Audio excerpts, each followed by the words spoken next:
I'm Miss Aili from the Yonkers Library in New York, but for now I'm at home with all of my favorite books, and I'd love to read them with you. Let's sing our welcome song. Ready? Welcome, welcome everyone. Now you're here, let's have some fun. Stories old and stories new. Fun for me and fun for you. Welcome, welcome everyone. Now you're here, let's have some fun. Today, we are reading some more train stories. And our first one is called Maisie's Train by Lucy Cousins. Maisy is driving her train today. All aboard! Toot toot! We're off to the country. Hello, geese.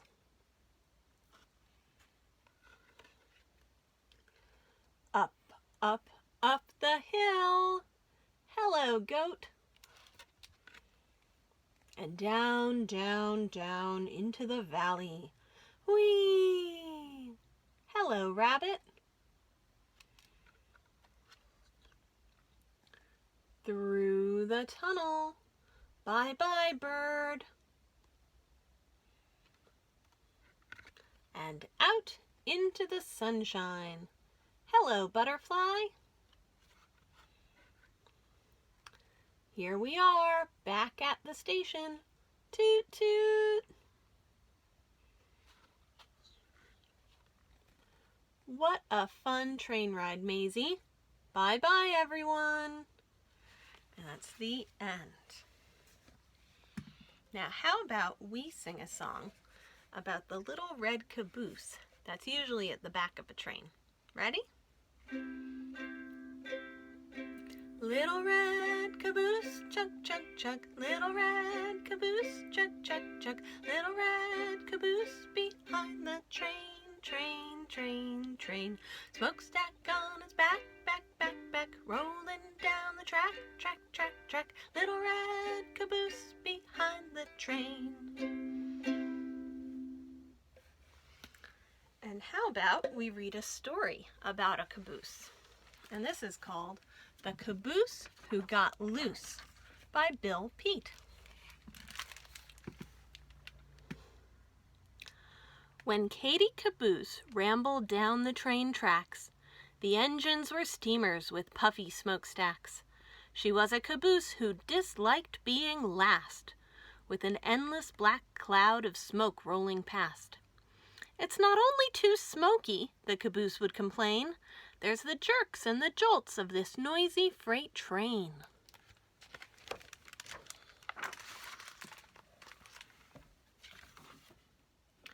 The engine up front always wore a big smile.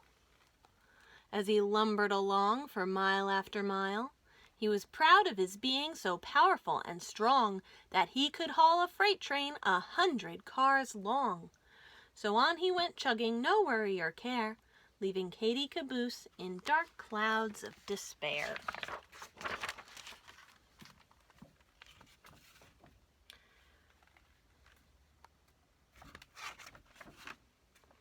Katy had little hope she would ever get loose, or ever be anything but a caboose.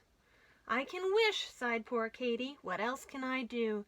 If you wish hard enough, then your wish might come true. Often Katy would wish that she someday could be something quiet and simple, like a lovely elm tree, or a ramshackle barn all alone on a hill, where the noisiest thing was a squeaky windmill. It might become lonely, she thought, way out there, but at least there's a view with a lot of fresh air.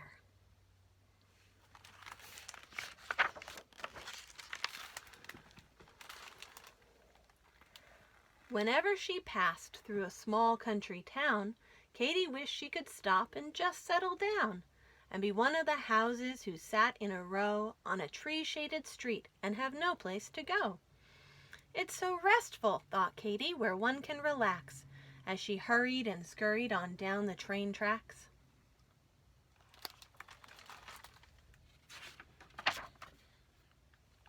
What she wished most to be, much more than the rest, was a cabin she'd seen on her trips through the West. A little log shack half covered with vines, perched on a slope in a forest of pines. How perfect, thought Katy as she hurried on by it, to live there in the trees where it's peaceful and quiet. But all the caboose could look forward to was a deep rocky canyon the train traveled through.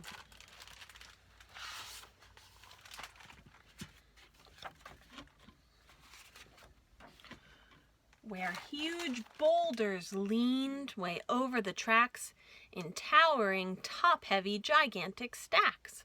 What is holding them up, frightened Katy would wonder, as the earth-shaking train went rumbling right under. If one should come loose and fall down upon her, it would squash Katy flat, and then she'd be a goner. If she didn't get squashed, there was more to be dreaded, up the winding, steep grades where the engine was headed.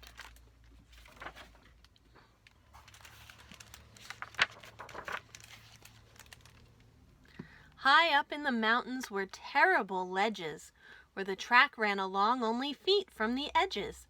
The view was breathtaking, but after one look, it was so upsetting she shivered and shook. If she slipped off the track, then down she would go, to be smashed into bits on the rocks far below.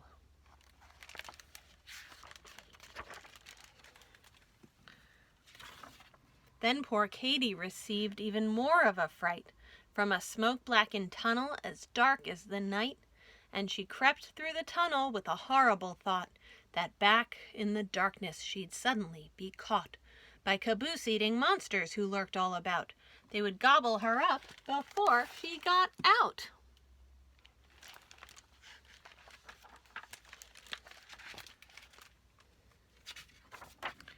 Her trips always ended near a city somewhere, way out in a freight yard with smoke clouding the air, where a turmoil of trains made a great noisy rumble on crisscrossing tracks, an impossible jumble.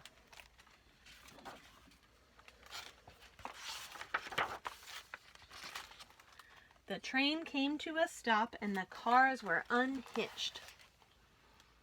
Then off to a side track the caboose was soon switched, where Katy could sit and take in the fine scenery, which such lovely sights as a load of machinery. Coal cars and flat cars, lumber stacked on their backs, squealing carloads of pigs with snouts poking through cracks. They always left Katy in the midst of it all, while the engine received a complete overhaul.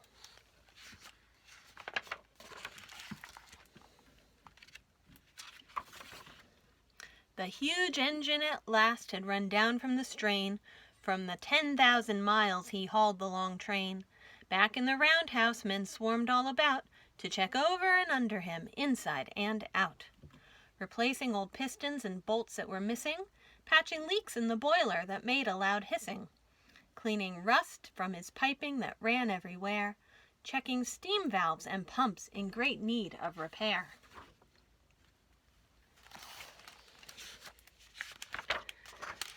As Katy sat there through one long dreary night, staring up through the smoke at a red signal light, a small house appeared in the sky like a ghost, a shack of the switchman perched high on a post. "I'd like to be you," said the shack very sadly. "If I could trade places, I would very gladly. A caboose is what I've always wanted to be, for you have the best life from what I can see." Before Katy could think of some way to reply, all at once a long freight train came thundering by. The next thing she knew, she was jerked and then jolted, then hitched to the train with her coupler bolted. As the train left the freight yard, poor Katy looked back to catch a last glimpse of the sad little shack.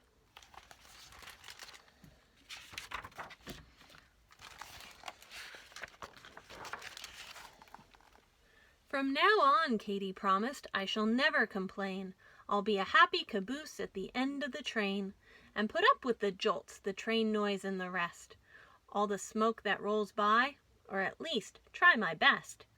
With her new point of view, she enjoyed the long ride. It was fun on a trip through the broad countryside.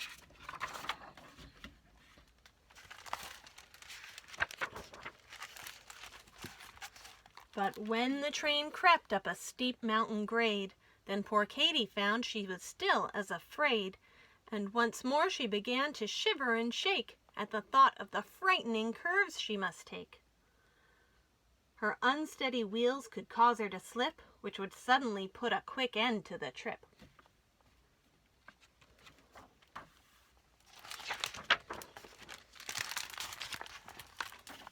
It was a hot afternoon, so the going was rough, and the engine up front was in a puffing big huff. He groaned, "What a day to chug up such a grade, on a bare mountainside without one bit of shade."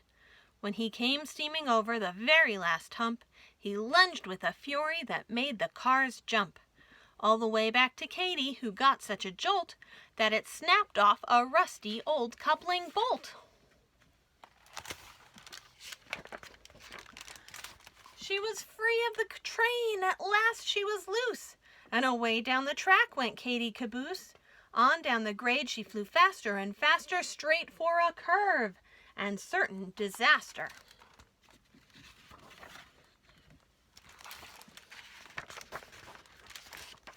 When Katy hit the curve, she took off like a kite, high over the treetops on her first and last flight.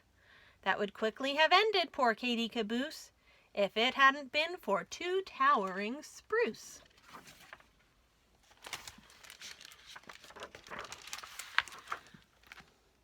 The caboose became caught in a very tight squeeze between the tall trunks of two evergreen trees. At first she could hardly believe her good luck. What a wonderful place it was to be stuck! She thought sure she was dreaming, it couldn't be true. Here she was in the trees, with a beautiful view. "It's so perfect," sighed Katy, "yet I'm really not free. I know sooner or later they'll come after me." And then, sure enough, up the mountains that night came a train with a crane and a powerful light. "She could have gone leaping off here," came a shout. Like a great glaring eye, then, the light searched about. It flashed past the trees down the steep rocky bluff, and it searched high and low, but not quite high enough.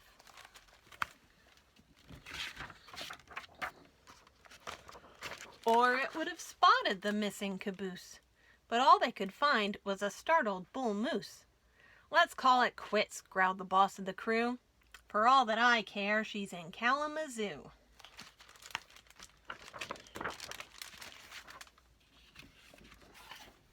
Katy stayed in the treetops. No one ever found her, except for the squirrels and the birds all around her.